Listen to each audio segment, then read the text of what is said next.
দুর্যোগের কলকাতায় মৃত্যু মিছিল, জমা জলে বিদ্যুৎস্পৃষ্ট হয়ে একের পর এক মৃত্যু। শহরের বিভিন্ন প্রান্তে বিদ্যুৎ বিভ্রাটে 7 জনের মৃত্যু। পুজোর মুখে দুর্যোগ, রাতভর নিম্নচাপের বৃষ্টিতে জলমগ্ন কলকাতা, অধিকাংশ রাস্তায় জল জমে দুর্ভোগ। উত্তর থেকে দক্ষিণ জল যন্ত্রণায় নাজেহাল শহরবাসী।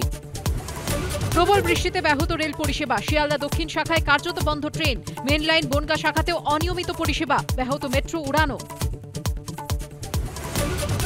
দুর্যোগের জল হাসপাতালেও, জলমগ্ন এসএসকেএম হাসপাতাল, একাধিক ওয়ার্ড জলের তলায়, জলমগ্ন কলকাতা মেডিকেল, আরজিকর হাসপাতালও।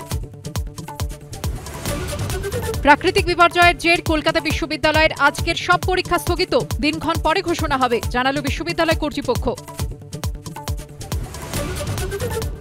ভারী বর্ষণের জেরে বিপর্যস্ত শহর, 5 ঘন্টায় নজিরবিহীন বৃষ্টি, সবচেয়ে বেশি বৃষ্টি গড়িয়ার কামডহরিতে, খবর পুরসভা সূত্রে। জলবন্দি কলকাতা, কন্ট্রোল রুমে তদারকিতে মেয়র ফিরহাদ হাকিম। এরকম মেঘ ভাঙা বৃষ্টি দেখিনি। আমি কলকাতাবাসীকে বলবো আজকের দিনটা দয়া করে বাড়ি থেকে বেরোবেন।